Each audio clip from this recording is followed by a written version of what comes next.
présent, mesdames, messieurs, ma réponse va être claire et sans équivoque. Mon confrère vous a précédemment exposé les faits tenants et aboutissant à cette mesure que l'université qualifie de solution. Or, qu'une solution, il n'y en a aucune. Le problème reste clair. L'université évitant soigneusement de considérer les personnes en situation de handicap, elles doivent s'adapter, nous dit-elle, à travers sa proposition. Alors, c'est la requérant allègue avoir été victime d'une discrimination sur les bases de l'article 14 de la Convention européenne des droits de l'homme, combiné à l'article 8 dans son droit au respect de sa vie privée et à l'article 2 du protocole numéro 1 pour l'atteinte à son droit à l'instruction. Dans cette affaire, je tiens à rappeler qu'à aucun moment le requérant n'a été empêché de poursuivre ses études, ni à l'époque de sa convalescence, ni même aujourd'hui. Discrimination. Celle-ci étant sciemment orchestrée par l'université turque. Il invoque pour cela le non-respect de la Convention européenne des droits de l'homme, à savoir précisément l'article 14, qui interdit toute forme de discrimination, combiné à l'article 8, qui protège le droit au respect de sa vie privée, ainsi qu'à l'article 2 du protocole numéro 1 sur le droit à l'instruction. En effet, mon client, en raison de son handicap subi, ne se voit pas offrir une situation comparable. Le 35 mai 2007, indiquant qu'elle ne pouvait pas effectuer les aménagements demandés à court terme. Mesdames, Messieurs les juges, merci de ces questions qui me permettra de mieux préciser la position de mon client. L'intérêt de M. Faki était certainement d'assister au recours, mais dans une condition qui lui aurait permis de le faire et non de l'année. Nous savons bien que les personnes handicapées rencontrent quotidiennement des difficultés, non seulement des types logistiques, mais aussi strictement. Mon client estime qu'il n'y a pas eu violation des droits du référent de Faki. L'État que nous sommes appelés à défendre a été accusé de ne pas avoir agi de manière juste envers une personne handicapée et le lésion. 513, on était duré.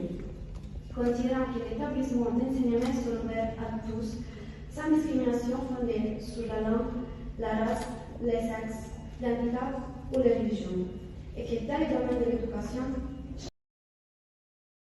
à l'université d'accéder à un bâtiment pour y poursuivre ses études, faute d'aménagement adapté à son état. Mesdames, Messieurs les juges, le requérant a adressé une demande auprès des doyens de l'université d'entreprendre les aménagements nécessaires du local et bâtiment de l'université afin qu'ils puissent à nouveau y suivre les enseignements. Les locaux de l'université sont considérés en tant que bâtiments publics et soumis à la loi relative aux personnes handicapées. Nous rappelons que par l'article 2 de cette loi, l'État a accordé un délai de 17 ans pour que les bâtiments publics soient. Puisque je le répète, il n'est pas question de discriminer les personnes atteintes de handicap, comme nous vous l'avons démontré en exposant les multiples engagements de l'État turc en faveur de l'intégration des personnes à mobilité réduite dans la société. En témoigne la promulgation des lois inscrites dans la Constitution turque et des lois fondamentales sur l'État turc pour préserver à la fois l'égalité des chances et le respect de la vie privée de votre client. Monsieur le Président, Mesdames les juges de la Grande Cour européenne des droits de l'homme, moi, Malice Fournier, demandée par nos assistantes Emma Rousseau, sommes ici en ce jour pour défendre M. Ahmet Faki, un jeune homme turc victime de discrimination liée à son handicap. Comment les gens en situation de handicap, M. Ahmet Faki? Nous vous prions de considérer attentivement et avec impartialité les faits présentés, mettant en lumière les motifs objectifs qui ont conduit à refuser à M. Ahmet Faki la demande d'aménagement de l'université. Par ailleurs, il est clair ici que cet individu s'est montré pas.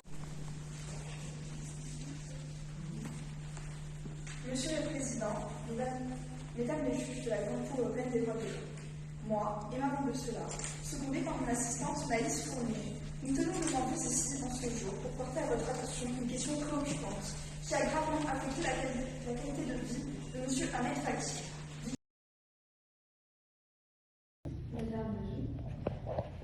Dans un plaidoyer, à plusieurs reprises, vous trouvez une réponse de cette question. Concrètement, défavorable envers M. Ahmet Faki, je ne peux pas être retenu car il est question de respect des autres, y compris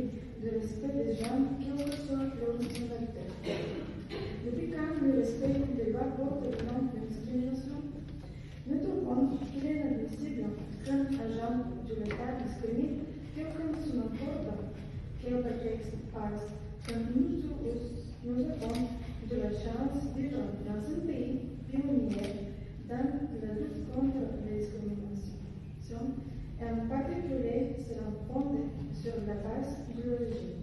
Voilà pourquoi l'État turc demande à être officiellement réhabilité devant la Cour européenne des droits de l'homme. Merci. De nous persuader qu'il y a une forme de discrimination envers votre client, M. Faki. Pourquoi votre client a refusé l'aide proposée de la part de l'université? Monsieur le Président, Mesdames et Messieurs,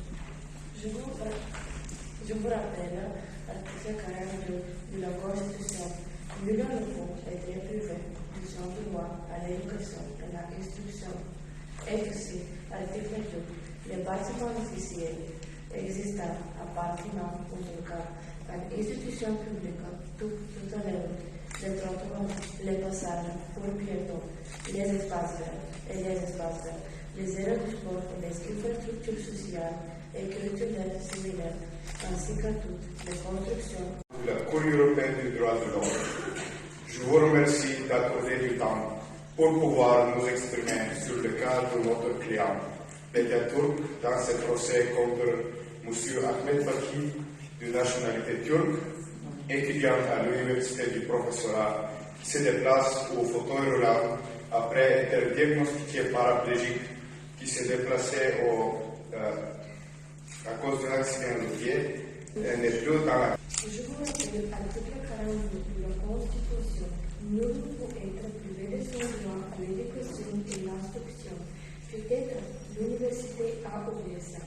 Comment est-il possible que le tribunal administratif et le conseil d'État turc au moins client adressé ces recours les deux dans raison de l'université au motif que la réglementation en vigueur en 1988 année de la construction des bâtiments de l'université n'impose pas d'aménagement particulier aux personnes en mobilité réduite et que l'université ne peut pas être aujourd'hui contrainte de réaliser ce type d'aménagement demandé de M. Faki. C'est plus qu'inadmissible. Ici, je dois vous rappeler ce que dit la loi fondamentale du 24 juin 1973 sur l'éducation nationale, article 4. Les établissements d'enseignement sont ouverts à tous sans discrimination fondée sur la langue, la race, le sexe, les handicaps ou la... Je ne sais pas étudiant turc qui a suivi devenu professeur en mécanique et qui, suivant son accident de la route en 2005, est devenu paraplégique.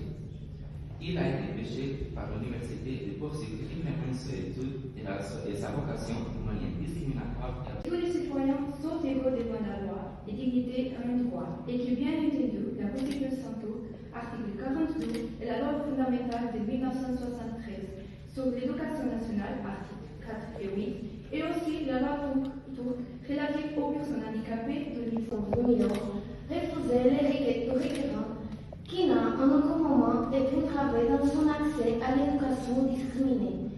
En soulignant la bonne volonté de l'université de lui permettre une aide physique et prouve que la réglementation n'impose pas d'aménagement spécifique dans ce cas particulier.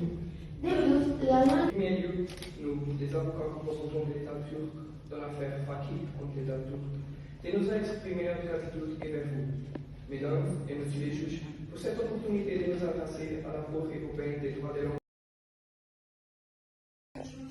Pour les prochaines fois, si on a notre projet semblable. On va donc indiquer que quand vous avez vu le vainqueur de rappel des faits du requérant